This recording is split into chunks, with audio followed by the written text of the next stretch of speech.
I'm going to start with a bong rip, okay? Speaking of Colorado, welcome to Playing in Traffic, where we smoke weed and we bust up the Colts. Can I say a quick side note? I found my Halloween costume Yeah. at the um, at the Goodwill, and it's like a costume that I get to make. So it has like a face mask and like a cape and everything. And I said I want to be a Colt Buster. So you have to help me come up with some ideas of That's like you know best. like the Colt Killer, Tony the Colt Killer, or something like that. Okay. Oh, Anyway, today now I'm distracted. I'm Now, so sorry. We'll go back to it. We'll go back to that. okay. Okay, brainstorm. If you guys have any ideas of I'm excited about dressing up because we didn't get to do that. So yes, Chris is with us today in our interview. Chris is a very special guest because he is a survivor of what I like to call our cult cousin, our Korean cult cousin, the group Shincheonji. So he's a survivor of the Shincheonji Church of Jesus, which also originated in South Korea in around 1984 and is very similar to the Wimskog. And along the path of meeting people along the way, we met Chris, and his story is so interesting. And so we're very appreciative that you agreed to come on and speak with us and share your very inspiring story. Thanks. And thank you for having me on. It's just, as one would expect it to be, it's been a weird story and a weird journey along the way. But I guess like a little bit of a spoiler alert. Looking up World Mission Society Church of God and honestly doing comparison between our different Korean cults or Korean Jesuses, as we like to joke around, that was one of the many key ingredients that helped me wake up. And I also have like an interview on Great Light Studios where I talk about that as well. It was actually Kelsey's testimony, if not her testimony, at least like comments that she made throughout videos. That when I actually stopped and thought about it, I sincerely thought that she was talking about SCJ or Shinchenji. You just replace a few words and you got the same cult. So yeah, so thank you for having me on. Thank you. Yes. I remember when Tony started learning about that group and the other ones in South Korea, she was like, it's almost identical. So I know that for some people to hear the similarities, to hear what your process of what you went through is going to be hopefully helpful to for people to hear. Yeah. So I guess like in case some of your viewers didn't like hear my story or whatever, I think what I was thinking of doing first is let's go ahead. I'll explain how I got involved with SCJ, how eventually I left, and then kind of some of the research that I've been doing, and whether it's me reaching out or just reading things about cults and kind of what I've shared, and share with you guys some really useful websites and information that I hope to bring more attention to. I just want people to make an informed decision. And so if they do run into this group, at least they will know, like, okay, well, this group isn't being honest about what they actually believe or how, or their leaders or where they got their doctrines and etc. So just things like Perfect. that. I also want to take some time to compare them, like Hmm. very specific things I want to ask you about because I really want to paint a picture of what it is like inside and the things that attract us to it and things like that. So I'm very excited. So can you share your story with us? How did you can we call this group SCJ for now just so that like we call Wimskog? I've been Absolutely. practicing how to say it all week, and I just keep messing. I was like, I'm That's just okay. We'll call it SCJ. SCJ. Yep. SCJ or New Heaven, New Earth is what it is. Okay, so what happened with me was in 2018, I met a girl on a dating app, and we went on a few dates. And the first few months of this dates, no red flags. I noticed that she's pretty busy, but I like to keep myself busy as well. I'm really social, outgoing, and I've always been doing my own thing. So for me, that was actually kind of a good thing that she had her own life, I had my own life. We were both independently happy. To me, that's one of the many key ingredients of a healthy relationship is being okay with yourself and loving yourself. So 2018 of August. she invites me to a Bible study. And I'm thinking to myself, hey, you know what? What's the worst that can happen? I was more like agnostic, but I was very open to Christianity. So I was like, sure, okay, let's go ahead and do it. So the way that she phrased it to me was that she had a friend from Los Angeles who invited her to join a Bible study, and she wanted me to join as well. And so we met a teacher at one of the malls in the greater Seattle area. And so it was just me, a teacher, and my then girlfriend. And so from August of 2018 to October 2018, we began doing basic Bible. We call it Bible Basics or BB. At the time, I would ask them like, okay, hey, what's the name of the seminary or any, like, can you give me anything? Either the teacher would give me like a front group name or would just brush aside my question. And of course, that's a red flag. But at that time, it was through my girlfriend. I'm not gonna call my girlfriend a liar. Like, I was just like, you know what? I'm gonna be open. I'm sure there's nothing wrong with this. And what they taught at first, it wasn't really anything out of the ordinary. A common theme on a side note that I've seen with Mormons, Jehovah Witnesses, SCJ, World Mission Society, is that what they normally do is they lure you in with basic Christian theology that wouldn't, like an average person would take. It's digestible. It's not scary. It's not radical. Exactly. And actually, with some of my ex Mormon friends, talked about that, how they don't talk about the magic underwear until later on, until you join the temple and do all that stuff. So I was like, all right, sure. So in October 2018, the teacher, what he said was he was teaching a class and he wanted me to join, me and my then girlfriend. Yeah, sure. I have nothing better to do. Let's go ahead and do it. So we join this class. It's in an unmarked building. That's second red flag. Unmarked building. It's kind of like more in a warehouse type of vibe. And I'm just like, what is going on? I remember texting my girlfriend and being like, okay, what is going on? This is kind of weird. And she is just like, you know what? Let's just give it a shot. I'm sure it's going to be fine. Red flags all over the place. But me being naive, I was like, I'm just going to put my guard down. It's my girlfriend. Honestly, that was how they suckered me in.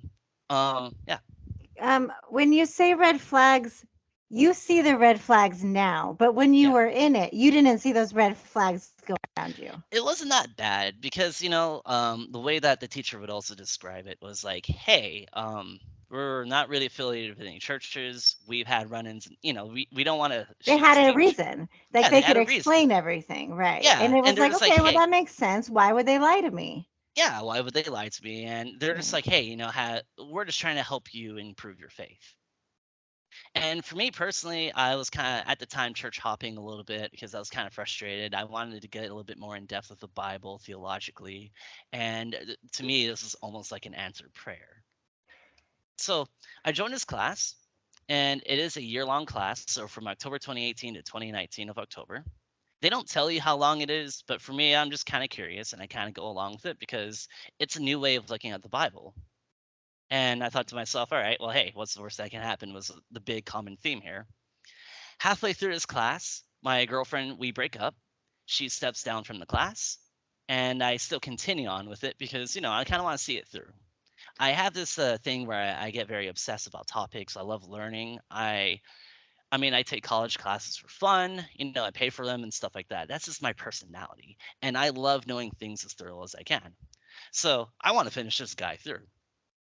And so when October 2019 rolls around, that's when things start to get really dark. So what they do is an event called the Passover. Oh, sorry. Yeah, go on, Tony. I'm sorry, I have a quick question. I don't know if this is a good time to ask. When you talk about the classes, so these were 6-month classes. So would this be like a class you go to once a week? Yeah. So that Bible Basics was once a week for about an hour. That was when it was me, my then girlfriend, and the teacher. And then it gets transitioned to twice a week for 3 hours. So a 2-hour lecture, and then you have like a 1 hour review. And then what they do too in this class is that they also throw at you tests. Mm. And so you're studying with these guys. So there's a third, oftentimes what would happen is you would meet with your small group teacher for a third time just to study with, with the class members. So slowly but surely, more and more of my time was consumed by this group, and I wasn't even aware. So that's like another thing which I know the World Mission Society does as well. Is like they slowly start to add up. More and more of your life is consumed, and you don't even realize it. Right. Perfect. Thank you. I was just curious about that. Okay. So then Absolutely. in 2019, there's Mhm. something called Passover. So tell me about Right. that. I'm really curious about that. So Passover for us is basically when you graduate into the cult. And that's when, after Revelation, so around Revelation 21 or 22, um, they reveal who they are. And most importantly, they reveal that half the people in the class are spies. So what they do is throughout the entire duration, from the first meeting in BB to the end, they pair you with what they call a leaf. And a leaf is a current member of SCJ who's pretending to be a first time student. And so that leaf will report anything that you say that might cause you spiritual doubt. So, and it also means that half the people in the class knew my ex girlfriend, and half the people in my class lied to me for an entire year about her. And that also meant my ex girlfriend, my entire relationship with her, she was lying to me. So you can imagine how much that hurt. Yeah. So did she leave the church half at 6 months in, or she was a leaf, or she was already in it and pretending to be new with you? She was already in it and Okay. pretending not to be in it to get me in it.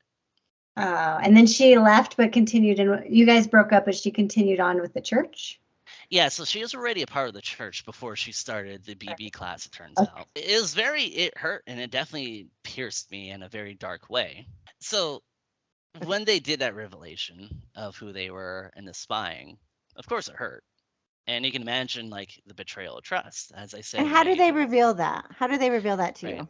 So what they do is by the time you're ready to pass over, you have to sign their book of life, give them information. And then on their book of life, you'll notice about half the people in the class aren't signing it. It's like, oh, why is that? And that's when they reveal to you. So what they did with me is that so after the 2 hour lecture, there's a 1 hour review. And that 1 hour review, you're broken into smaller groups, right? So in that small group, they pulled me to the side and met with me one on one with the other Leafs and told me what happened.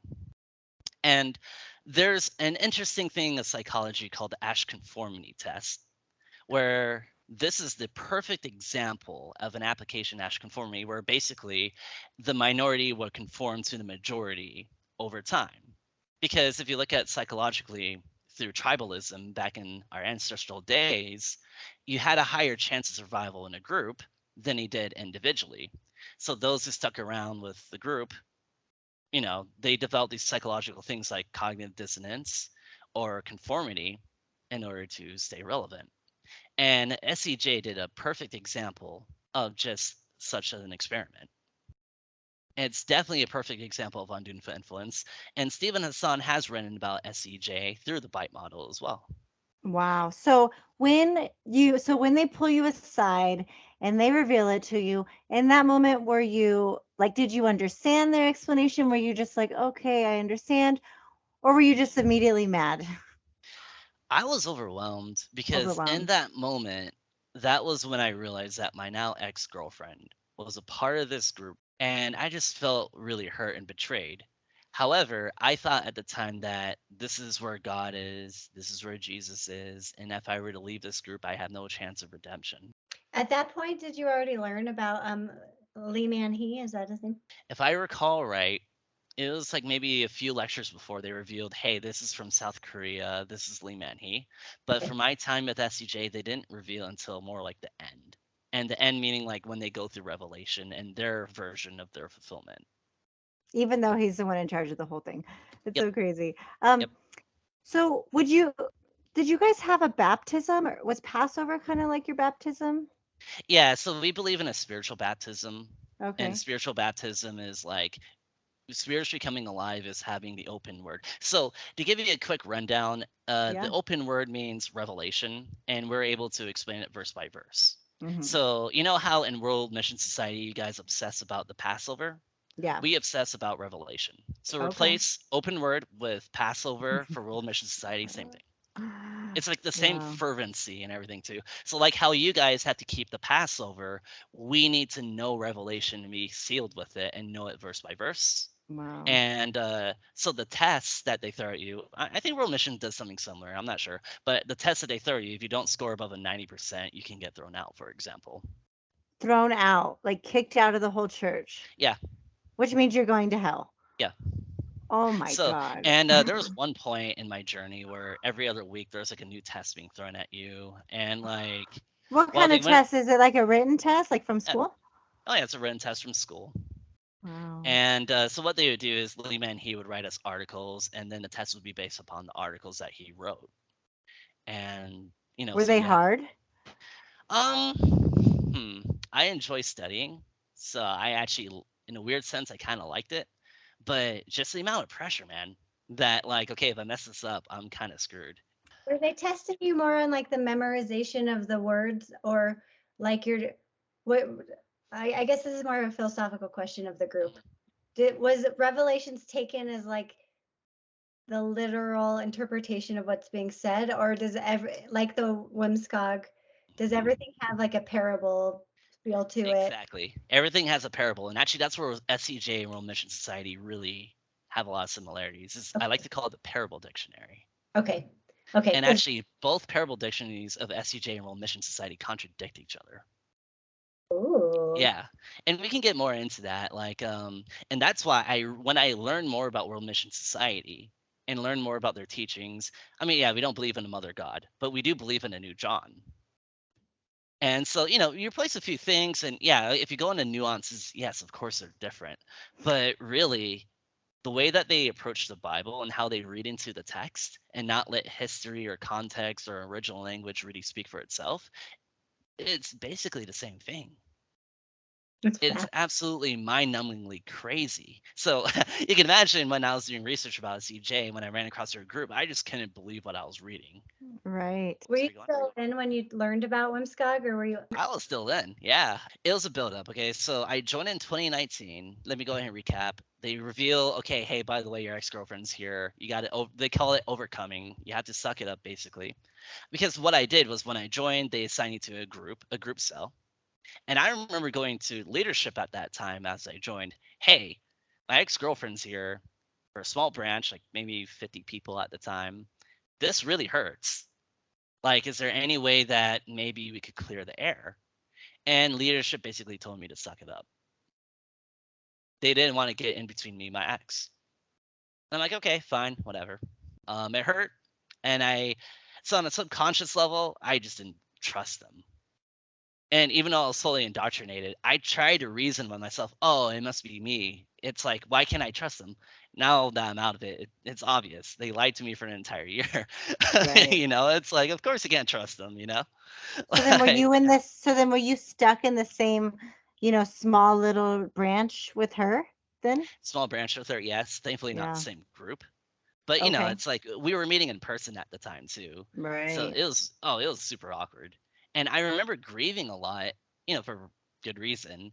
And the other part that was really unfortunate was not being able to explain to my friends or my family what was actually going on. Because, they would strongly encourage me, like, to protect the kingdom of heaven, we had to keep it a secret. We had to lie. Actually, lying's a big thing with SCJ. They call it wisdom or wisdom of hiding. And they justify it by looking at, okay, well, look at Rahab the spy, look at Jacob the deceiver. And they quote First Corinthians chapter 9, verses 20 to 22, which says, to a Jew, I become like a Jew. Yeah. Oh my God, I'm getting so mad because the Whimscog would do the same exact thing. Yep. Okay, it's Oh, yeah. so interesting. That's why I was really Hmm. excited to talk to you because also like for me personally, this is just so, Mind blowing. mind-boggling. Whimscog have wisdom of hiding, or was it called something different? Do you It remember? was like you have to have discernment. They would call it having discernment, having wisdom, what you can tell to certain people at certain times. They would never call it lying, but that's what it is. Yeah, so what SCJ did to redefine lying was that if you add, they call it a spiritual lie, and if you add and subtract to God's word, Revelation chapter, I think, like, what, 22 verses 18 to 19, that's a lie that God will not forgive you on, type of thing, or that's an actual lie that counts. Anything else is fair game as long as you're doing it for the kingdom of heaven. And Oh so, my I mean, okay. gosh. So the thing is, and just to quickly counter that from a more theological point of view, okay, so Moses was a murderer, and yet he received God's blessing. And David was an adulterer; he received God's blessing.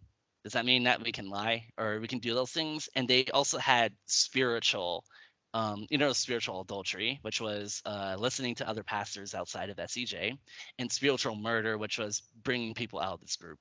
So does that mean we can commit adultery and murder? Of course not. So their justification for lying doesn't hold up. And you don't need to be a Greek scholar or a scholar in general to know that in First Corinthians chapter 9, verse 20 to 22, that Paul is saying, okay, we can lie. Because Right. if you just read the like literally just Second Corinthians chapter 4, verse 2 specifically says, okay, we don't do any of that. We don't do any of those shameful things Right. because we're supposed to be a light of the world. And even Jesus says in the Beatitudes, let your yes be yes and your no mean no, otherwise it's Right. from the evil one. Like Isn't again, it so interesting that two groups took the same Bible and made two totally different doctrines, but mhm, so similar? That is what right, is so fascinating, using the same right. Bible. Did Lee Man He write other works that you guys have? Because like Ansang Hong has a whole bunch of books that were written. Yeah, so with Lehman he did write some books, and we have actually have access to some of the books from like the 1980s, and there are a lot of fulfillment updates. So that happened. Updates, yeah. Yeah, of course, because and this is actually significant because what Lehman he teaches is that he ate the open scroll. Now let me explain what that means. It means that he saw and heard all the events of Revelation, the physical fulfillment, and he's able to teach it verse by verse. So when he needs to update the fulfillment doctrine, it clearly shows that okay, no, that's not true. And we can go more into that after my story too, because that's also Yeah. an important topic, of course. Right. Like he should have Yeah, just got it right the first time and that would be it. Done, yeah, done, and done. yeah. We don't need So an updated. Okay, back to yeah, your story. so back to my story. So I talked about the leadership, how I didn't really trust them because they lied to me for an entire year, but I really tried to trust them. So it's October 2019 to about February 2020. I was an active member. I was at the group at the church or the temples, what we call it, 7 days a week. I was getting little to no sleep. I was a fervent member. I was recruiting left and right because some of the qualifications that you have to bear fruit in order to remain saved, that should sound familiar, right? You had to pass the test, which is meaning you have sealed, and you need to have we to be sealed, meaning like their doctrines, or we need to have enough olive oil in our jars, meaning the word of testimony in order to be saved. That should sound familiar too. And then we need to have righteous actions, meaning we need to be an active church member. Yeah, so all this should sound very, very, very similar to you too. What about tithing? How was tithing handled there? So we were decentralized. So it depends on which part of the world you're at. In certain parts of like South Africa and Europe, for example, tithing was required. For the part that I was in at, no, it wasn't. But Okay. there's a lot of guilt and shame if you didn't. So yeah. Okay. Yeah, so up until 2020 in February, we were active nonstop, going and going and going. I got sick many times. I actually lost weight. People at my work were telling me, Chris, you lost weight. And I'm a skinny guy. So I think around 2020, I was at like close to 120 pounds, if not less. And people were afraid because I'm about 6 foot. So February is an interesting month because in South Korea, there was a super spreader COVID event, Patient 31. And guess which group caused the super spreader event? SCJ. It wasn't on purpose. We weren't trying to do it on purpose. It was an accident. But even then, like we already have a reputation of infiltrating churches, lying, and doing all these very shady activities. And then now here we are spreading COVID on accident. The public of Korea, or South Koreans, they weren't too fond of that, to say the least. That would cause an entire nation to shut down. So everything after that shifted to online. Beforehand, it used to be that like, nope, if you're sick, you had to go in, you had to overcome. And then as soon as we accidentally spread COVID, oh no, we care about your physical health. Please make sure to take care of yourself. Things like that. Like, what is does Korea have a bad image of Shincheonji in Oh, general? How about Absolutely. before the COVID spread? Did Yeah. they already have a bad image? Yeah, they had a really bad image because Yeah. what SCJ does, and it's actually happened in Austin, Texas as well, is that they would actually infiltrate a church and then they would try to recruit people by inviting them to their Bible studies. Right, I've heard of that. I saw that on Great Light Studios. Hmm. So like they would infiltrate a regular Christian church and then try to get those Christian members to come to SCJ Bible study Yeah. secretly. So Yeah. in Austin, Texas, actually what happened is that there's a guy, Pastor Rusty, who this person from one of the Texas branches, I think she was from Houston, we're not sure. Um, what this person did is that she infiltrated leadership and built a relationship with the church for a year, and then started inviting the leadership to the Bible studies without revealing who they were. So she got the women's ministry leader into SCJ, and then the second iteration of these Bible studies, she started inviting the other elders of this church. One of the elders is very familiar with the Jehovah Witnesses, so he's just like, "Whoa, whoa, whoa! This is almost identical to the Jehovah Witnesses. Like, what is going on?" And that's when the whole thing unraveled. And thankfully, Pastor Rusty was willing to speak out on that too. Wow, wow, wow, wow. They're so sneaky. Yeah, of course, like generally speaking, the public they don't trust them, and I don't think Right. SCJ really understands like because of their long history of using deception and lying. I mean, what did you guys expect? So yeah, so everything went online, and we were only meeting twice a week instead of 7 days a week. So that's February 2020 to like indefinitely almost until for the rest of the year. And at that time for me, it wasn't that bad. Like I was actually getting normal amount of sleep. Ironically, when COVID started kicking off, I actually had a more semi-normal life again. I actually got to see, like, I was actually living with roommates. I actually got to spend time with them, and I actually got to just breathe and not feel exhausted and going all the time. Um, and so actually, I have a video testimony which I'll send to you guys when I was in this group talking about how great SCJ was and all that too. And now I made that video during that time period where, maybe two tops 3 times a week we would meet up and do our thing. So Chris made I would call it a propaganda video to It really praise was. the Shincheonji Church. And you made this while you were in the church. You made this, as you explained, when it was sort of like a normal time. You didn't feel a lot of pressures of the church. When you saw the propaganda from the Wimskog compared to the Shincheonji, were you shocked? Because I was shocked. It was so Yeah, similar. And sort of dude. hearing your voice on that video, it's so surprising. Yeah, it was. So two things. WMSCOG, I've actually interacted with some of the current members who are, the internet poison team is what SUJ calls it. I'm not sure what you guys call them. I guess the keyboard warriors, whatever. I remember just being like, I kind of want to play is this World Mission Society or is this SEJ? I can't tell the difference half the time until they start talking about like Mother God. But they quote Matthew 13 and secrets of the kingdom of heaven, need to understand prophecy and fulfillment, and then Revelation and stuff like that too. One of my counters to I just started like listing some of the SCJ parable dictionary verses against a WMS member, and they were in shock. I could definitely tell they weren't like used to that.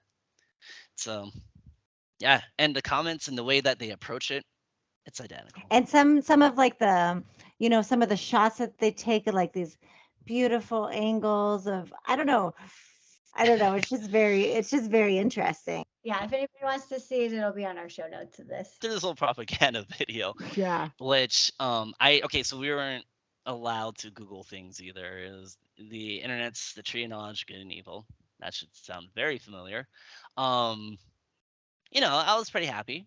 I was doing my thing. I started becoming more active, taking up more roles and responsibilities, and I didn't mind it. I mean, it's COVID. I had nothing better to do. Um, so around December of 2020, I start dating another member. So what happened was me and her, we were assigned to do some postcards and kind of or help organize a blood drive. And she always caught my eye. I always thought that she was kind of cute. So we just started talking to each other. And this is one of the rare moments where we actually got to meet in person again to do the blood drive. So, I asked her to get dinner with me, and the date went really great. So out of joy, I told my group assistant leader and my group leader about it. And I guess, Yeah, that didn't go well. My group assistant leader gave me an hour-long lesson of why it's better for me to remain single, quoting First Corinthians 7. And, he kept repeating that. Ironically, at the time, he was engaged. And then my group leader, who's a married man, gave me a long laundry list of everything that could go wrong.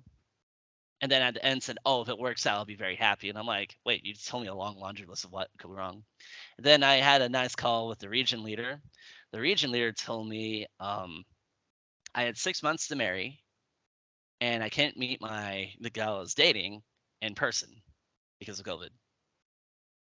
So contrast that to how they told me to suck it up about my ex girlfriend got me in, and I'm just like, wait. I even brought up the region leader being like, hold on a second. You told me to suck it up here and you didn't want to get in between me and my ex. So why are you trying to get in between me and and the other one? Like, I don't get it. Like, what's the big deal? And basically, what the region leader told me, it's because Lee Man he said so. The region leader couldn't give me any biblical reason why. Hold on. Does that mean that Lee Manhe actually heard your case in the court of law No, and said, absolutely not, Chris cannot date her. He must marry her? He must no, really have nothing better to do. Do you think yeah, that it's more about the control of having control over your life? it was like, and I kept telling the region leader, the point of dating for me is to determine whether or not I'm compatible enough with this person, and if we are, I'll marry her, and if we're not, okay, it hurts, but it is what it is. And it was purely control, absolutely. I'm assuming because it's obsessed with Revelations. Is there this looming doomsday? Are you thinking the world's coming to an end soon? It's a mentality of like, okay, so eventually there'll be an event called the First Resurrection where we will become immortal, and it's better for us to wait till then. I mean, there are people who get married in the group, but they throw a lot of rules at you, and so what often happens is that people date in secret and they keep on the down low, and then they announce like that group assistant leader, for example, he actually had a secret girlfriend for over a year at that point. And so that's why I was kind of like, hey, what like, hold up, do you not see the irony here, and do you not realize that you guys lying to me about my ex-girlfriend for a year would really strike a chord with me. Like, I was trying my best to let it go, but everything else, I actually didn't mind studying the Bible and stuff like that. So that was when I kind of kicked off the 6 months so from January 2020, when they were really pushing that down my throat. And in January 2020, we started doing things 7 days a week again. It was even worse because it was on Zoom. So, I'll go to work, I do my thing, and then I'll be straight beelining to my room to do the Zoom stuff. So I didn't have a social life, and it consumed me yet again. And you can see like how isolated and lonely I was. And then on top of that, here's this group telling me, okay, you have 6 months until marriage. Tick tock, tick tock. Now I'm not sure if they would have enforced it or not, but for me, that was just a red line where I was like, I'm not okay with this. Dude, it's like, I just want to date her. Why do I have to marry her? Yeah. That's what I don't understand. Why don't they allow dating? It just is like, Hmm. marry. Because it's a distraction, and they might talk to each other, and they might be like, "Hey, this is kind of whack. Let's get out of here." The Yeah, that's same pretty shit much. Yep. happened in the Yep. Whimsicog. Same exact thing. You were never Yep. allowed to date. If somebody was dating, we'd have hours long meetings shaming them, telling them why they can't date, and that if they did want to date, they'd have to marry. It is exactly the same thing. And I mean, my big thing was just like, hey, just let the relationship, like, their excuses were the following. Um, don't date around, like, be serious about your dating, which, okay, that's fine. Mhm. But the unnecessary pressure of the 6 month rule, and then I'm already doing this 7 days a week. It's just, how dare I be a human and want to date someone she was a part of the same group, like the same church and everything in the Seattle branch. I The excuses they gave me, I tried my best to really understand where they're coming from and give them the benefit of doubt, but just logically I can't. Yeah, I think it's impossible. So then what happened? So did you guys Mhm. date secretly? What happened? Yeah, we started dating. I didn't care. Yeah. So I was, like she was already struggling with faith. At that time, I was pretty much rock solid, like this is the truth, all that stuff too. Oh, that's why they did it, because if Mhm. they knew that she was struggling, they didn't want her teaming up with someone who was rock solid, I Yep. bet. I guess like, and later on, funny enough, actually more messed up stories is that I actually had calls with the leadership and they told me to report on her. And I was like, no, no, no, I already was on the receiving end of that. I'm not going Right. to And do now that. they want you to become quote unquote the leaf. Is that what it would be? Basically. I mean, Yeah. like, of course, she was already a part of the group, right? She already went through Oh, the right. class. So she She already she knew that you were graduated in after there. me. Right. Yeah, Right. like she graduated the class after me because we would get people in batches through classes, right? And I was like, no, I'm not gonna do that to my own girlfriend. That's the best way to set up for like betrayal. Like no, absolutely not. So they Good didn't for like that. you. Good for Oh yeah, you. Good boyfriend. Did you ever have to go back, like right after you graduated? Then did you have to go pretend to be a new member? yep, that happened almost immediately. Like we had a class like next week, and mind you, I remember the day that I graduated in. We had a little celebration, Passover. They love bomb you. The one guy kind of put it well. They rip off the band-aid of, by the way, we're SCJ and we lied to you for a year. They love bomb you, and then they push you into like they're like, all right, hey, they have a newcomers training, but they pushed us into like another group and another class, and you know, I thought to myself, oh, I'm doing this because of my own cause, but really now, when looking back on it, with all the undue influence and manipulation, I can't really say for certain it was me, you know? Right. Um, So that was the day that you found out the name of the group that you were in. You didn't find it or out I until passed that over. Passover time when you It's like signed the a book of week life. before Passover, but yeah, within the same Wow. timeline. Wow. And I Wow. remember it was that Passover day, it was a Sunday, and then we had like a center, we call it center class, like either the next Monday or the following, like a week or two later. And then we were in a BB setting where I was pretending to be a leaf. After a whole year of being indoctrinated by the class, Yeah. that's when he passed over. And then I became a leaf in a BB class. And one of the people who I was talking to, she went to me and pretended not to know me and said, "Hi, my name is blank. Nice to meet you." And I remember, mind you, this is after like seeing my ex girlfriend for the first time in 6 months, having this strange whole thing happen. And I remember I almost had a breakdown at that point. I started laughing hysterically because I just couldn't believe what was going on. I actually, there are a few moments in my life where I snapped. And that was one of those moments. And even just like thinking about it now, I've been out for over a year now. It's just so surreal thinking about this and talking about this. So 2021, the first 6 months of that year were just me starting to kind of Google, eat from the tree of knowledge of good and evil. I started noticing some discrepancies. One of the smaller ones, which isn't as big of a deal, is that and they used to teach that there were two wars in Revelation. They updated to three, and then they backtracked down to like basically two and a half. Another big discrepancy, actually, which I noticed is the following. Okay, so like I said earlier, let me go ahead and set the premise here. Lehman, he says that he saw and heard all the events of Revelation. He can testify to all the fulfillment. He saw the entire thing, right? And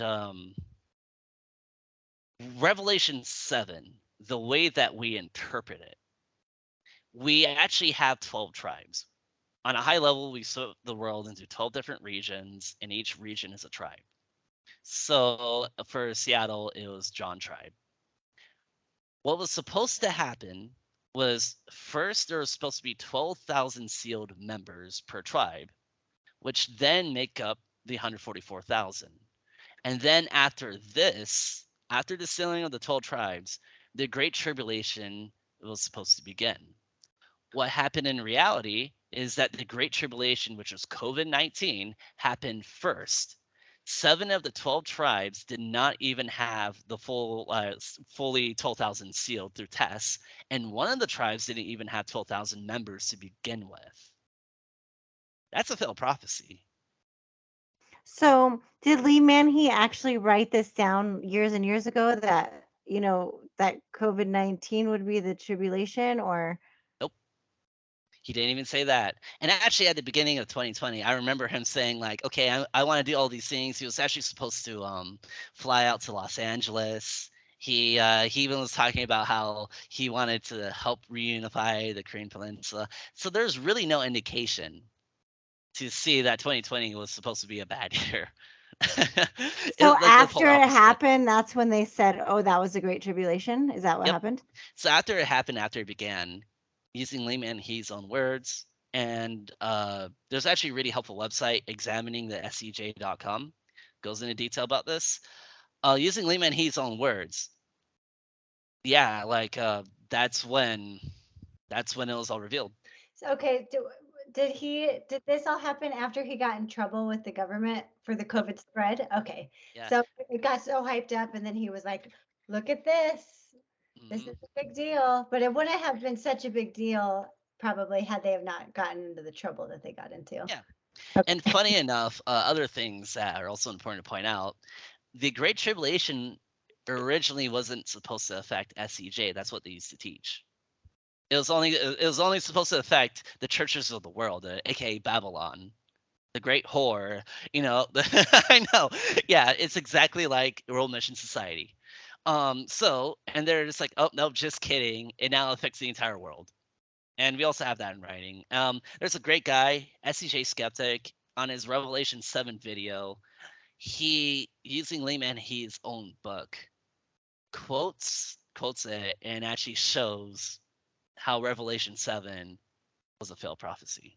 And they're trying to cover up. They're now trying to like, kind of make this weird claim of like, oh well, there's now an arbitrary 144,000 that were sealed, and that triggered the Great Tribulation. But if you just read the flow of Revelation 7 for itself, it's pretty clear. Revelation 7 1 through 8, sealing of the 12 tribes, and then after this, Great Tribulation. It reminds me so much of Whimscog doing the whole 2012 prophecy, and then it didn't come true, and then they try to make up all these excuses, and then they blame us and said it's your fault. You're not ready for Father's coming. Right. It's so crazy. It's so crazy. So that was it Yeah. for you, huh? So then were you like, Um. I'm out of here, or did it take some time? Oh, it took more time than just that. I mean, I was so Yeah, indoctrinated, yeah, and on top of that, yeah, there's that fear of like, okay, yeah. if I leave, I go to hell, right? Right. So, And are you um, dating this girl still? so not right now. Okay.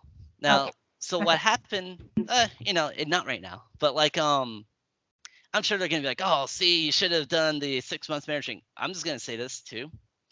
I am glad that instead, I took my time to get to know her first, and then we both agreed, okay, hey, we're no longer, you know, Yeah, together. can you imagine if you would have just married her? I mean, that's like a really big decision. And then if you guys didn't get along, 6 months is not enough time, Nope. especially if you can't even see her. Yeah. Right. You guys, does the church do the organized, like arranged marriages, like the Wimscog, or is it more of No. the meddling, the like It's you more like should? just the meddling and stuff, like, and all that. So we don't. I mean, I think Lori in one of his testimony videos, he actually did try to get him to marry a woman that he didn't know, and he was just like, no. But for me, I was a lay member. Nah, they didn't try to do that, thankfully. Because yeah, I would have absolutely been like pushing back on that even harder, honestly. So after a lot of research, it turns out also another big thing is that Lee Min-hee claims that he received this the open scroll or the fulfillment revelation from an angel on behalf of God and Jesus. Oh, one more thing I want to kind of point out too.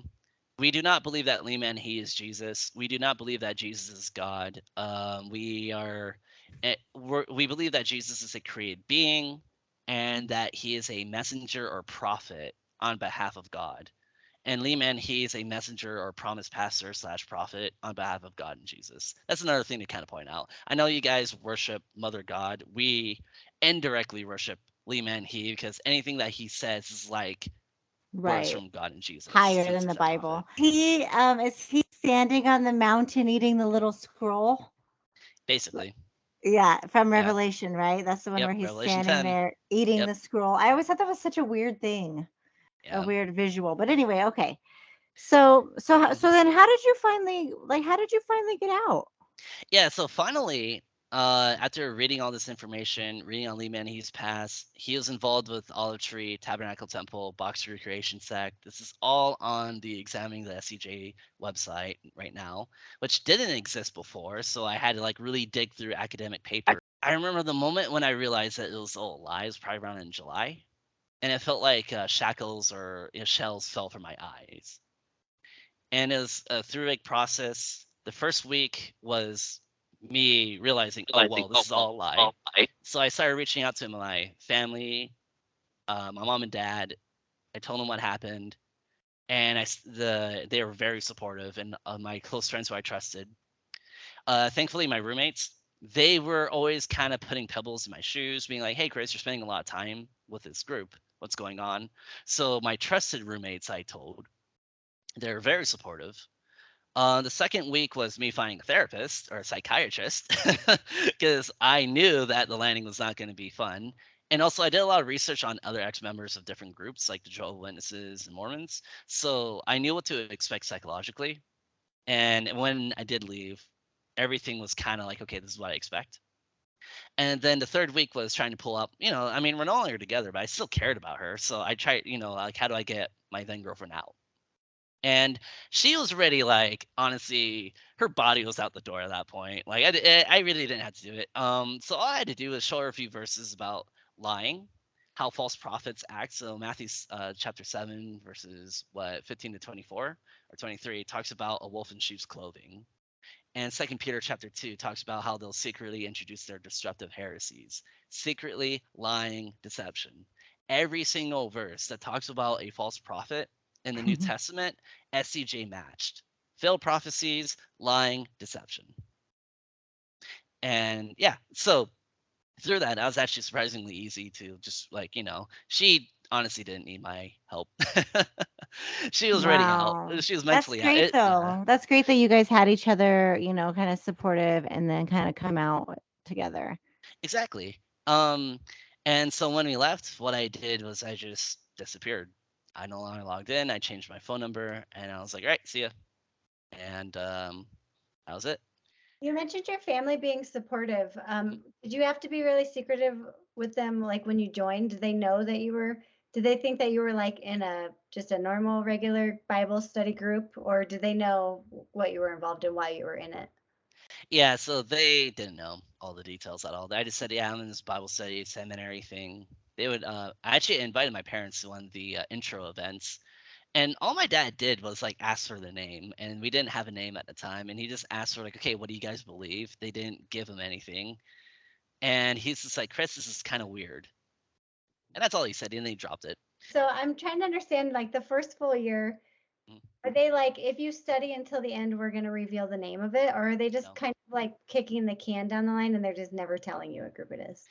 kicking the can down the line, Okay. and they might like give you like a front group name, but they also kind of make an emphasis. Like one of their first early parables is like how the devil in the four fields trying to snatch away your seed.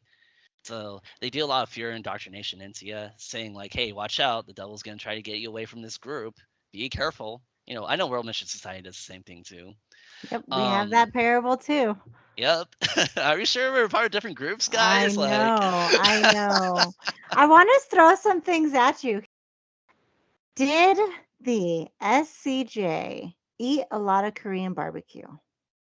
um, not officially, but we did have a lot of good Korean food. So after Sunday service, we had like the women's ministry that would cook us food.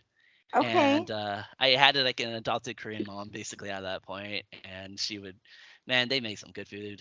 They Oh man, make some good food, and then would you guys eat together kind of like a family style? basically, yeah, And that was like a really joyful time everybody would kind of yeah, spend together. yeah. There's silver linings in this group. Like some of the silver linings were the community. It's just that like I hated how I always had to pretend to be something, especially when I was like talking to outsiders about it or I was sitting in on a spy, and just all the lying tormented me, man. That was the part that I just couldn't stand. It's like you always have to control what you're saying, who you're Hmm. saying it to, who's ready Yeah. to You're hear what. suppressing your true self and your true identity. And Yeah. that's something that Stephen Yes. Hassan in the Bite model really goes into detail. Yes. It sounds like it would have been harder for them to do this, but were there living quarters? Like, did people live in the church like the Wimskog did? Or I can't imagine how they would do that. So there were times where like some of the full-time workers would actually have like a payroll from the church, but it was like maybe, for example, in the United States, like 500 a month, maybe if not less. And then they would provide, maybe another member would like, allow the other workers to live with them for free or something like that. Okay, so the members could live together, but not so much like in the actual location of the church. Not in the actual location. In the Seattle branch, they actually tried to do that, and then due to fire code safety hazards, there's like, no, don't do that. That happened all the time in Winskog, but they didn't usually care. Nice. That's interesting. So they would sort of do that. What's the highest level within like a local branch? Would that be like a pastor? Like Whimscog does like a pastor, a missionary, a deacon. Does Right. does the SCJ do that? So Seattle is attached to Los Angeles, and the Los Angeles had like a temple. And I think to become a temple from a branch, you need at least 300 active members. Los Angeles at the time had about 1,000, but they dropped to what I've heard like mixed reports on how they dropped down to like 600 or something like that. But these are just rumors. I'm not entirely sure because you know how cult numbers are always kind of sketchy. You can't really trust them. Yes. Um, so L so for like for Seattle, it was just a branch, and it wasn't a church. It was, and we would call them instead, like I think Williamscog calls them like Zions. We Uh-huh. called them temples. Temples. Okay. Yeah. Was there an actual place where you guys would have a worship? So did you guys do like a Mm. worship on like a Sunday?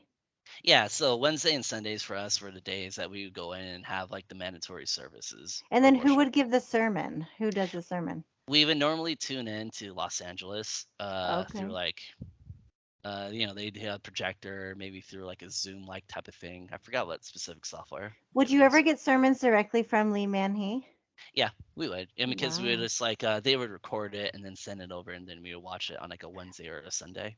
When you would watch, would people cry? Would people get emotional hearing his voice? Yeah, oh Yeah. absolutely. Some people did, and then there are times where the church leader of Los Angeles. So this is before me, but like he would actually visit the Seattle branch, and when we picked them up from the airport, I wasn't a part of this, but these are testimonies I heard from other members.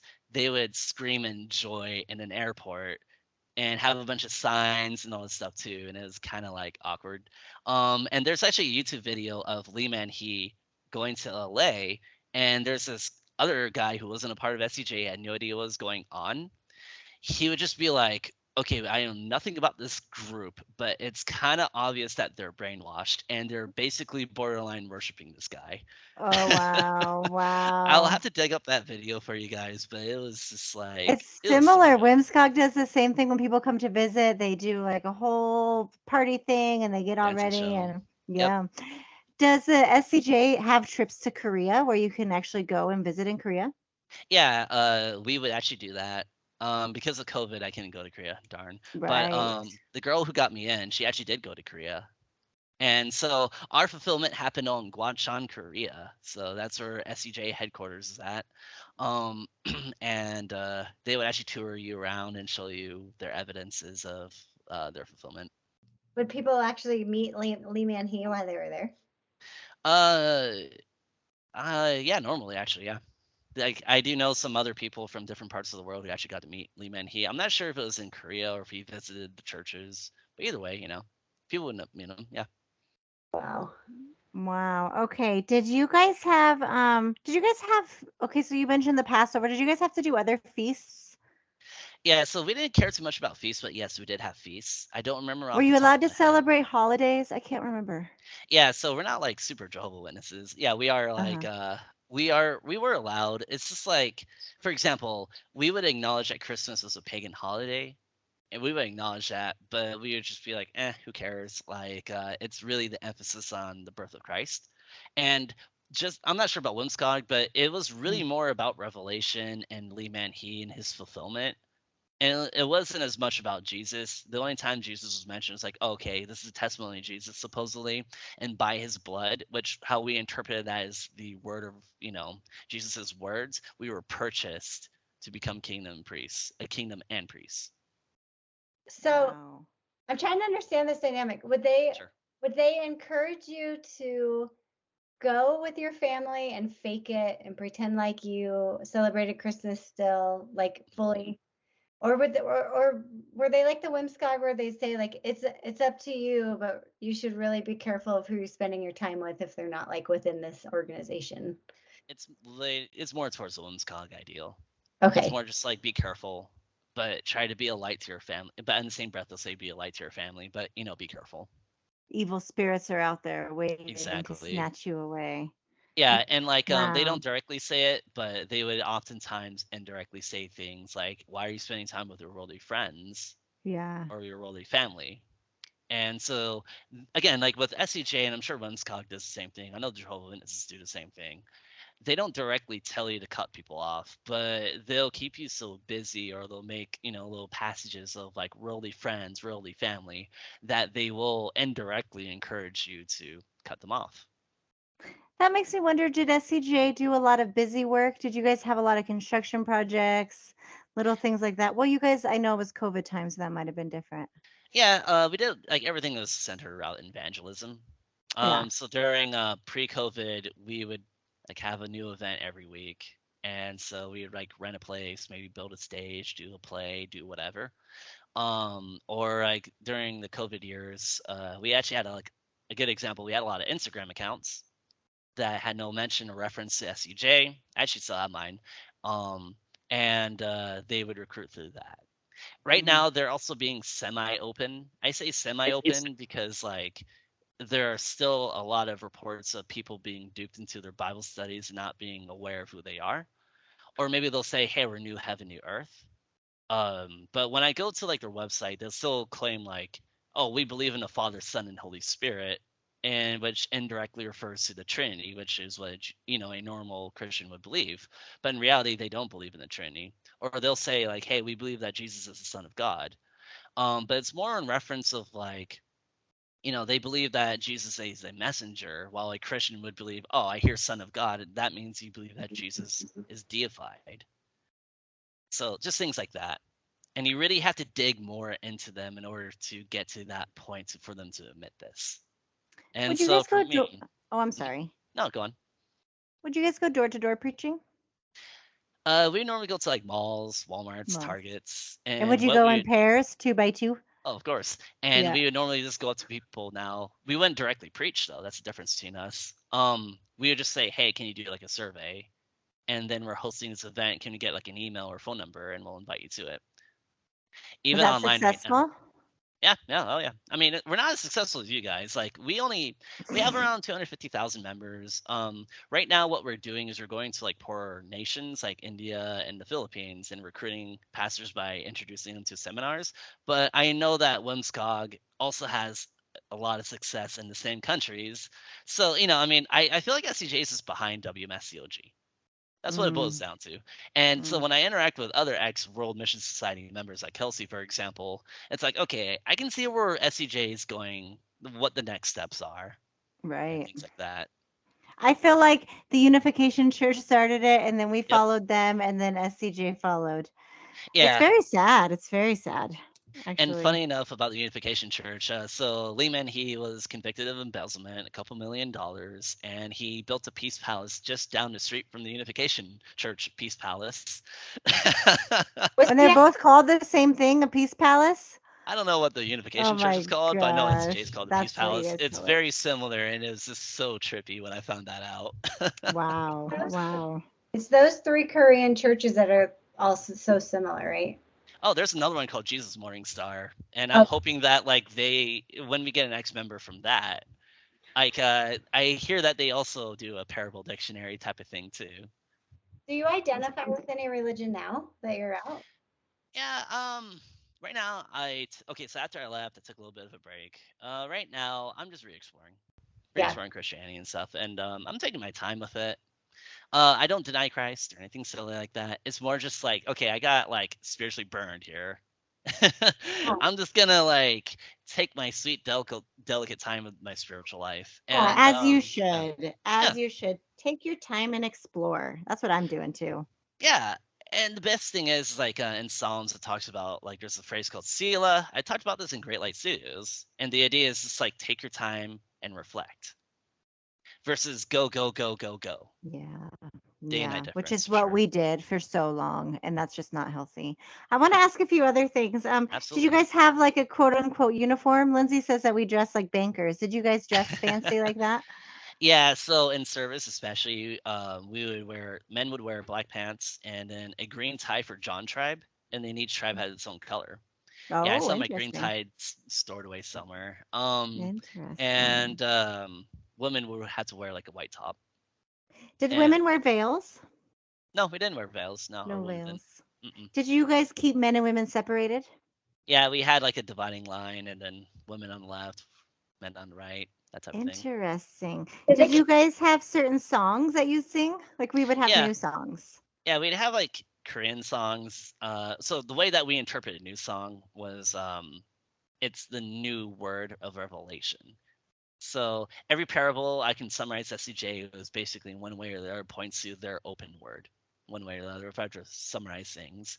But we did sing songs in Korean, so I know a little bit of Korean.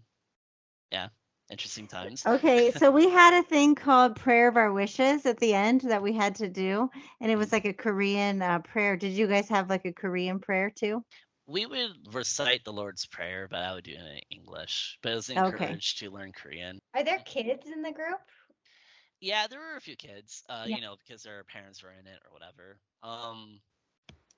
And actually Kelsey was in charge of the kids group in Cog in Seattle. I talked to some ex-members who were also in a similar position as Kelsey, but in SEJ.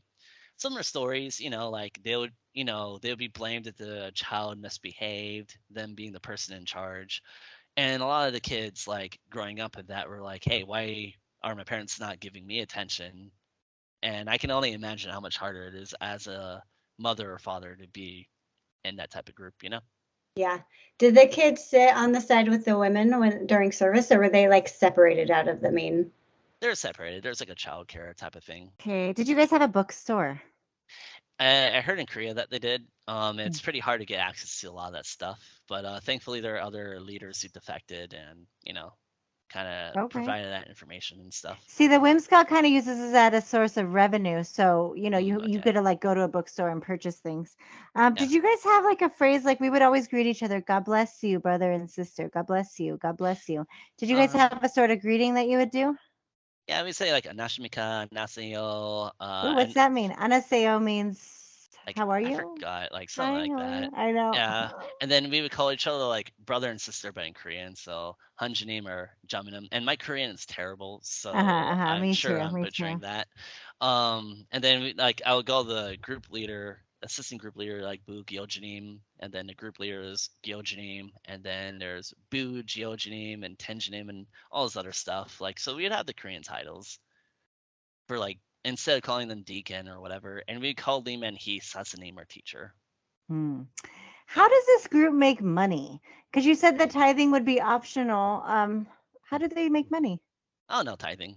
So Mostly it through was tithing, yeah. yeah, like the Seattle branch was pretty small and we had enough funds. And we were pretty frugal, I guess. And in LA, it'd be money from the main church. I mean, so Lehman, he got sued a lot, right? And he went through like 3 rounds of court trials. And each one he tried to appeals the embezzlement and the ordering was that he was basically like, as long as he doesn't do anything else that's illegal, he should be good free to go. But if he does anything else, he'll get thrown in jail because he's like 90. And he complained a lot. So he actually was arrested. He got thrown in jail, and then he complained a lot. And another interesting thing that kind of made another crack in my wake up story was that he was talking about like, even if I were to die, you need to still believe in the fulfillment. And mind you, this is the man who's supposed to be immortal. And of course, they're not going to directly say that he's immortal because when he dies, they want to have deniability due to vague language. But it was always heavily inferred that he is immortal because why would God and Jesus allow his final messenger to die? I will be really interested to see what happens. It reminds me of when An Sung Hong died, and then there was a split, and Mhm. you know, the church just went. Yeah, it'll be very interesting. Oh yeah, it wasn't like with An Sun Hong. He said the world's supposed to end in '88, but then he died in '85. So many times they said the Yeah. world was going to end, and it didn't. It's implied that he is the last messenger, so that'll be kind of the end of the world. But it's not really like how Whimscog is like setting a date and they're working towards it. They don't really do that with this group. No, because we learned from the mistakes of all the other groups. Right. Right. It is like you guys are following and like switching things up that don't work for the other ones, and you're Yeah. just like right behind them. It's so interesting. Yeah, like right now the big thing, the big kahuna is waiting for the first resurrection. when they all become immortal. So what we believed is that the spirits of heaven is filled with martyrs, and that the spirits will unite with our flesh of SCJ. So like the SCJ member will more or less become like a co-host to a spiritual martyr person, and then that's when they become immortal. Yeah.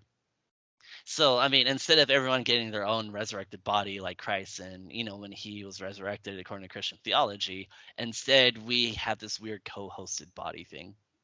That Yeah. once you as a member bear enough fruit and you like reach to a high enough thing, or like the leaders like will become a co-hosted prophet body. So according to some older reports, it used to only be 144,000, and then there's like, no, just kidding, and we're gonna have the whole shebang. Everybody who's an SCJ will become mortal, and it'll be at some obscure future event. Interesting. Mm. Psychologically, if you like to leave that, if you really believe that, and then to like break that off of your mind. Yeah, it was. Thankfully, again, what really helped was actually just listening to your guys' sermons. Like, honestly, seeing you guys do the same thing. Like, again, the doctrines are different, of course, but the way you guys approach the Bible, the way you guys did on the manipulation and coercion, it's the The same. Bible studies are so interesting. Did you guys have little Bible study rooms that you would go in and close the door and people would bring you little waters while you do your little study?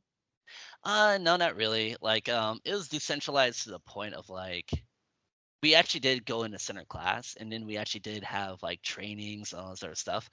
But those were at allocated times. Okay. Yeah, and I would study normally on my own because Yeah, so see, we yeah, would have like individual Bible studies because we had different studies that people would mhm, do, you know. okay. Yeah, Um, like you were encouraged to become a teacher, yeah. and I was doing the teacher trainings, like to give you like an insight of like what my schedule is like. So Yeah. Monday and Tuesday were center classes of where I was sitting in as a spy for two different groups. And Wednesday was a mandatory service. So Wednesday and Sundays were mandatory. If you miss four unexcused, you actually have a chance of getting thrown out. And then Thursday and Friday were the second corresponding days of the center classes. Saturday had Saturday morning training, and normally we would do like a last minute event, so you're always kept on your toes. And then Sunday would be the service. Sometimes they'll test at you. It was every other week. And so like I remember Monday at work, I would just show up to work burned out because I never really had a chance to just rest. Yeah. Wow, a lot of sleep deprivation and keeping you moving and controlling your time and energy. hmm And so for like helping people out and stuff, I call it the pebble in the shoe theory. What my roommates did, they just politely reminded me, "Hey, you're spending a lot of time with this group," and then I would just kind of like be slowly but surely start thinking for myself of like, wait, this doesn't make sense. And over time, that's when I finally had the courage to leave. Right. I think that is where this is a little different than Whimscog because I feel like they would have a really big problem with you having roommates outside of the group. Right. And and for this exact reason, like they're able to slowly like say those little comments to you. And so the Whimscog, I think, goes a little bit more intensely at trying to separate you from just those where they're like, why don't you live with a church member? Like that's probably why Right. they encourage that a lot more. Yeah, and like over time, of course, they would encourage you. I mean, yeah, I do think that once cog, you had to physically be in your building like Saturday and Sunday, right? Like we would also be there physically as well. But normally what SCJ would do would also be like, okay, hey, we would encourage you to be friends. We're in your spiritual family. They are outsiders. They won't directly tell you to cut them off, but over time they will. You know. Yeah, that's true. And if you had stayed in longer, I'm sure eventually you would have probably thought that you wanted to not live with roommates outside. You would have been like, I only want to be around these people. Yeah, I was already well on my way with that. Like, I just felt like with my own roommates, I didn't have much in common with them at one point because all I did was church stuff, right?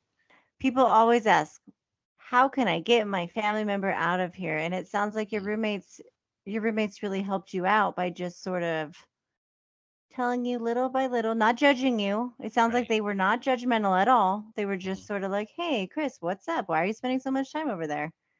Yeah, that's exactly it. And like hopefully you guys have the URLs and stuff too. I'll send you all the information.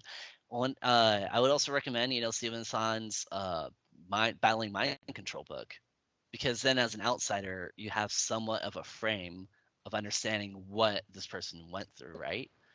Or, and then of course doing research on the group helps too, and then you can kind of slowly introduce, like, did Lehman he really get his teachings from an angel, or was it from the previous groups that he was in? Right, yeah, because Yeah. if you look at his background, it's pretty easy historically to look back and be like, oh, of course he eventually decided to become the own master of his own cult because he's Mhm. sort of been going down that path since the 50s, 40s.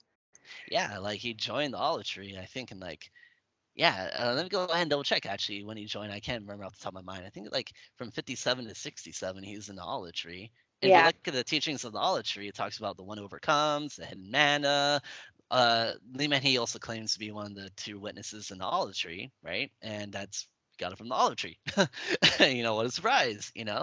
So We it's had just a like, study. We had mhm, a hidden manna study. We had a nice. book of life study. We Hmm. had what other one did you just say? Book of Life. Let's see here. Hidden The manna. What did you Henneman, say right before hidden Olive manna? Tree. Do you guys have anything for Revelation 11 and the Olive Tree, the two witnesses, or no? Okay, so everybody would ask about that because everybody would be like, "Oh, the two witnesses, that's father and mother," and then everybody, they would always have like question and answer. People would ask about that, but they Mhm. would say it was the Old and the New Testament. Oh, okay, That's what interesting. their explanation of it was, which was crazy. Anyway, Right. what was the SCJ's explanation? So, the Fulfillment SCJ, to give you some background, there's this random cult named the Tabernacle Temple, and it was Li Man He and the co-founder who later betrayed, Mr. Hong. They were the two witnesses speaking out against the corruption of the Tabernacle Temple. Wow. Yeah. And even that story is pretty obscured and not fully accurate. And there's like a mountain of evidence against this in Korean. And yeah, I mean, that website, Examining SCJ, very similar to examining the WMSCOG. There's a lot of work to be done, I'm sure. But, like, yeah, I mean, just one day at a time. You guys check out the website examining SCJ. We'll put the link down at the bottom of our notes so everybody can check it out. And it has a lot of thorough information about the leader of this group and about their teachings and the lies of the history of the teachings. So everybody go check it out. You're a cult survivor, and so this is Mhm. going to be a lifelong healing journey for you. Right. What does your life look like now as a survivor? Yeah, I mean, the girl who I met, it didn't work out. Hmm. However, I mean, I would just say I have more peace because I no longer have to lie, and I no longer have to pretend to be something, or I don't have to walk on eggshells to not say too much about my group. I've also read Revelations before and probably not constantly studying like that horrifying text all the time would probably be a lot more relaxing of a lifestyle as Oh my well. God, that Yeah. is so much anxiety reading Revelation and studying it nonstop every Right. single day. I mean, SCJ had a more positive spin on it, I have to admit, versus WMSCOG of World War III. Did you But with guys that talk about said, World War III? I was wondering about that. Did you talk about yeah, disasters and stuff like no, that? we don't care about that. The way we But you're interpret studying it is that everything's spiritual. Revelation. Yeah, But you're everything's studying spiritual. Revelation. What do they think Every will happen to the earth? So what we believe is that the heaven and earth, there's like four heavens and four earths, and so they make Oh, reference to like a church. And so the reason why it's called New Heaven, New Earth is that we believe that we're the new heaven, because what they taught is like the God would go through a cycle of betrayal, destruction, salvation. He got this from Box Recreation Sect. Betrayal, destruction, salvation throughout the Bible, and pick a new promised pastor to lead his people. So Lehman, he is the new and final promised pastor of Revelation, and his church is the new heaven, new earth, where salvation is at. wow. Yeah. So that's the way that we interpreted it. And there's a lot of times where we kind of like definitely read into the text. Like, actually, one of the favorite things I really wanted to point out, because I know World Mission Society talks about this too, the symbol of the cloud. So Mm. in Acts chapter 1, verse 9 through 11, talks about Jesus being hidden from a cloud when he rises. I know you guys teach that it's, flesh, that Jesus will Hmm. return in flesh. We teach that instead the cloud represents let me go ahead and say, the symbol of the spiritual invisible world. And that shows that Jesus will return in spirit to our final messenger. And to Mm. justify that, we would quote like how God spoke to Jesus through a cloud in like Matthew 3:16, and Jesus being hidden away in a cloud. And then I know you guys would say like, well, Jude 1:12, great cloud of witnesses referring to people, or Hebrews 12:1. And on that SCJ site, or examining the SCJ site, it goes through some of the parables, being like, okay, this is what SCJ says, and here's WMSCOG contradicting what SCJ is saying. Wow, so interesting. And they're both thriving Yeah. and going off on their own little directions of their doctrines, Hmm. coming Chris, from the same exact verses. Right. philosophically, how do you feel about the Bible like after studying it? So I enjoy reading and I enjoy studying this sort of stuff, but I'm definitely a little bit more concerned, and I'm definitely more careful. Me too.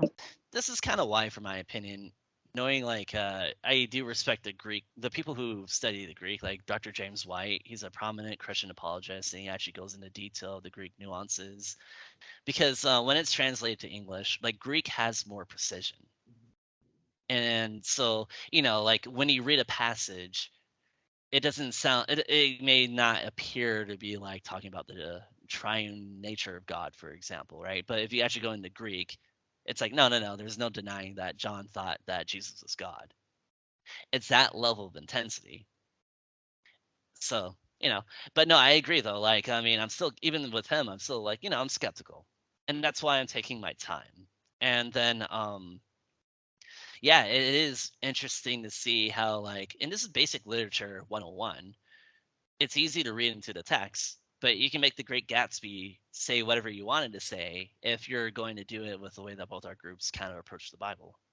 And it's really scary when you add extremism and sometimes even politics get involved with the Bible Yeah, verses. And then all of a sudden you have these extreme radical, you Christian know, nationalists. right. Yeah, they're That's, scary. yeah, very scary. And also you have an extreme group of the Unification Church that is hoarding up all those weapons. Have you heard about them? I think they're in Yeah, Texas. Providence, and then are they in Texas? Oh, they're in Pennsylvania. But regardless, yeah, Providence Church, right, which is like the son of Sung Right. Young, whatever his name is, Exactly. and he thinks that the iron rods are AR-15s, Right. and I'm just Right. like, oh boy, Civil War America. Right. Yeah. All started, we're trying to get on a former member of the Unification Church because, it's Hmm. just so interesting. Yeah, that'd be fun. My dream would be like a panel of ex-SCJ, Mm. World Mission Society, Unification Church, JMS, and we all just like, okay, let's Yes. compare notes. Yes. Yes. I think that would be fascinating. Like, I guess for healing and stuff too, definitely reach out to a psychiatrist or like a therapist if you can afford it. There's a video on YouTube by Faith Yen. She's an ex-Mooney. She was also from Seattle, funny enough, so go Seattle. And her video also really helped. And she What's her talks about name? Faith what? Faith Yen. So Yen, she was actually, Yen. yep, she was actually Okay. born into the group, and she was the blessed generation or whatever. Other things too. There's a subreddit of ex Shincheonji members, r/Shincheonji. I'll send you that link. That's pretty helpful. You know, people are hurting, and some of the comments sometimes may be from left field. However, there is still a lot of useful information on that subreddit, and it's nice to have that community. I was so excited to talk to you because I really wanted to see what it was like in there. Because I want to see, like, Mhm. were you guys eating together? And like that feeling of that community is so deep Right. when you're in there. And then when you leave it, you really do miss it. Yeah. And that's why a lot of people sometimes, they go back. So Mhm. having a community is so important. So I hope all the survivors would go and seek the community. Yeah, like thankfully I didn't. I saw family and friends who cared about me. I can only imagine how much harder it would have been leaving by myself. Um just like take your time and heal. That's just it. And to do the healing, like if you seek out professional help, reflect on it, and just talking about it is also really helpful. Like us ex culties got to stick together. You know what I mean? Exactly. And definitely like I'd be down to jump on more podcasts and like talk about this stuff too. I would Like, love for you to join us. Lee Man, he is very old, and when he dies, I would love for you to come on and we can reflect on what happens, and how they're yeah, handling the situation and the direction that the church is going. yeah. There's so many directions that it can go, and it's just like they can say, oh well, there's a new Joshua because Moses led you out of captivity from Egypt, and now Joshua's blowing the seventh trumpet.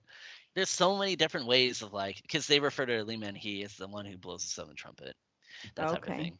Yeah, so that's the So context it's of that. almost like they've set up the doctrine so, he's not supposed to die, but if he does, there's something to back it up to Right. do another thing. Yeah.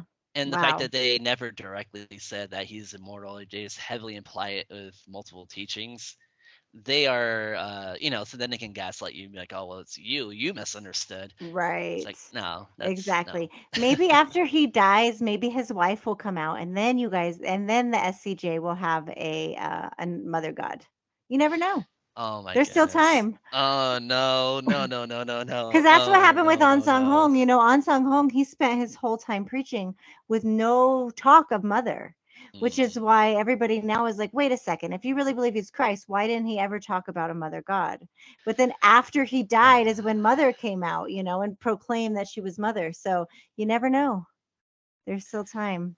I really hope not, man.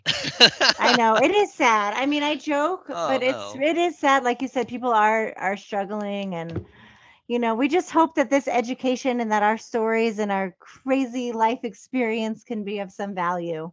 Absolutely. Yeah. Yeah. Well, thank you again for having me on. Yeah, if Perfect. anybody has any questions that they want us to ask Chris for either a follow-up interview or just to ask him, and then we can give updates as we go on through the season, send us an email playintraffic2012@gmail.com. Or is there a way that you would like them to contact you, or Yeah. I'll go what would ahead you and send prefer? you the information and all that stuff too, and Okay, then you can just like post it on the bottom. That'd be pretty good. that's Great. it. Never mind. Send it to Chris. We'll put his contact information at the bottom of the show notes. Let's just assume that Okay. SCJ finally becomes open. They've been around for 40 years. They've been lying and doing a lot of these deceptive tricks for 40 years. So, and in the last 3 years, we've seen plenty of doctrine changes, especially around Revelation 7, especially a lot of failed prophecies. So they try to kind of change the text, change the doctrine, change all these things. And we have evidence from 1985 showing that the fulfillment and the reality of certain entities like the beasts of the earth were changed. So if they're willing to lie to you now, how do you know that they're not lying to you in the future? This is just pure logic. So hopefully, that'll at least spark some debate or discussion. Maybe, maybe not. Boom, baby.